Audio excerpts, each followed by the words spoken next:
Okay, we're gonna show you our cream separator. Johnny, open up. Hi. What are you doing in there?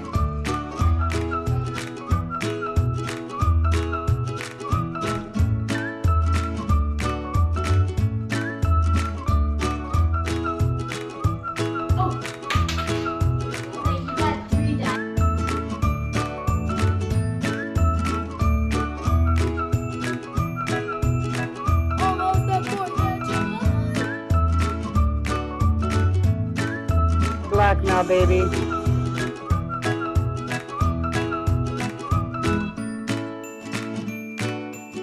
Okay, these guys are saying their rope is heavy.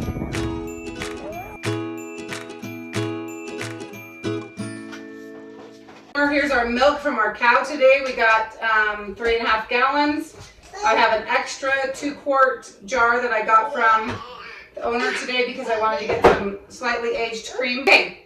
We're going to show you the parts of our separator really quickly. So the blue base there that you can see is just the hand crank that will turn the centrifuge. And Sarah is holding the centrifuge.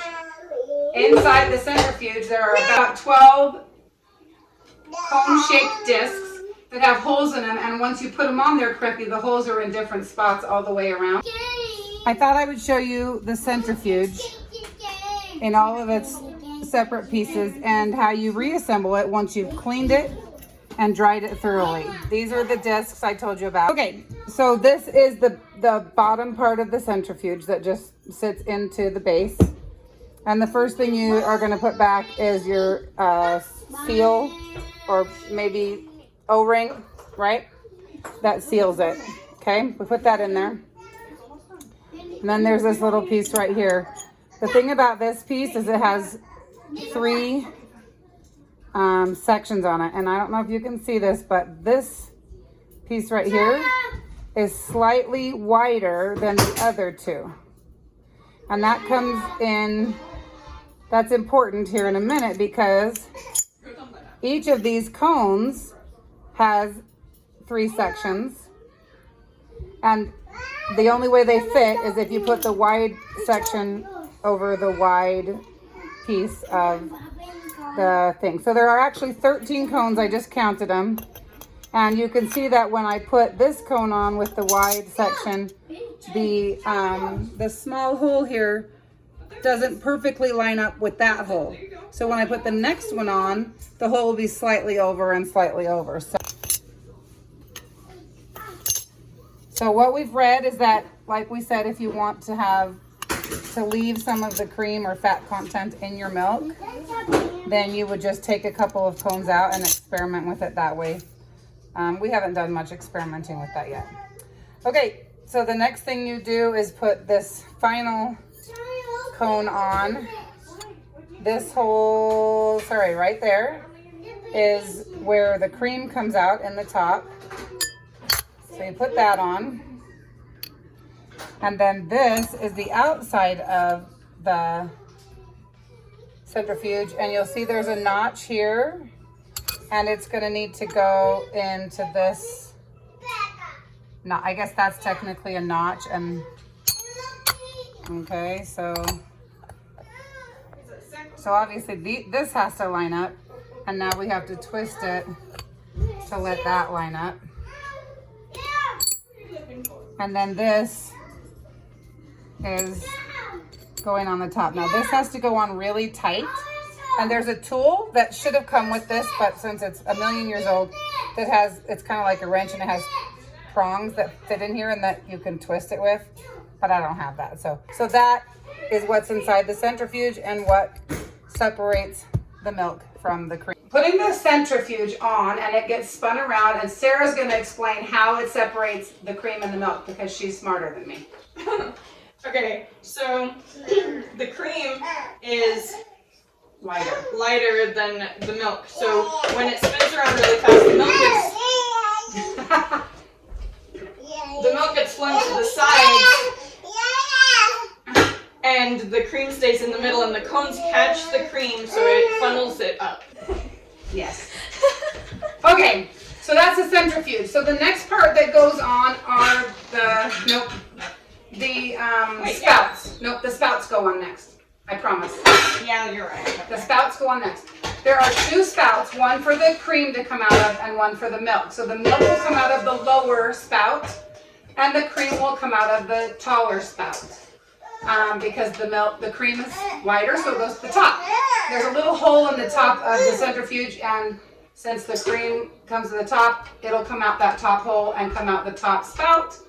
The milk comes out the bottom spout. The next piece that goes on, I don't know what it's called. I probably should have looked that up, but it looks like that. I sent you a diagram. I know. I'm sure it has a name. And then I know this is called the floater. That's what I know. And next is our bowl. And our bowl has a valve in it so that we can turn it on and off. So she's going to put it in the off position, and now you can't see me, which is fine. We're going to pour all of our milk in except our aged milk. We'll do that later. So we're going to go ahead and pour all of our milk in, and then we'll start, actually go ahead and start giving that centrifuge a crank or two so that it gets going, because you have to get the centrifuge running really fast. And once the actual centrifuge is on the crank, it's much harder to crank than it was before. So since she's doing that, I will start pouring the milk. And I'm going to carefully move turned Sammy. off, so none of the milk will come through anything yet. Right, since we have it in the off position, the milk will just sit in the bowl until we are ready for it to start getting separated. And it sounds a little bit like a plane taking off. A little bit. So, one of the things we learned last week when we tried to separate our milk, we just didn't quite have the centrifuge, I feel like I should shout now, moving fast enough. And what that did is it just allowed the cream to have too much milk in it. I know, but do you feel like it's going as fast as it was last time? Okay, we're going to get the camera and bring you guys over just real quick. Okay. So, here's our milk. Here's our spouts. Are you ready? Yep. So I'm turning it on, and so if you'll just watch, pretty soon, oh, let's see. I can hear the difference this time. Pretty soon there's milk coming out into that bowl. And you can kind of see there's some cream getting ready to come out here. But it's nice and thick, so it's not pouring really fast like the milk is over here. I hear it click when I have the hand up. Yeah. That means it's going fast enough. If it Okay. starts going faster than my arm, it's going faster. Can you see how yellow this is compared to the milk? I don't know if it's going to be very visible on the camera, but we're definitely getting... Well, if we can see the milk there, then you would do. And then what we have is skim milk over here and heavy cream.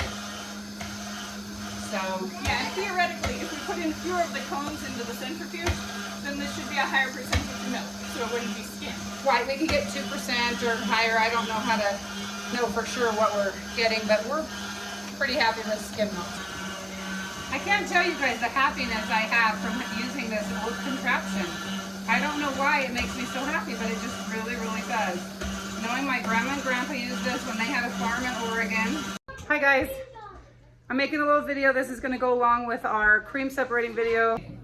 Does anybody know what these three things have in common? This is just a kitchen tip for y'all, okay? Let's say you have a lot of these in your pantry that you've canned peaches, pears, applesauce, green beans, even smaller jars with green beans or peas or something.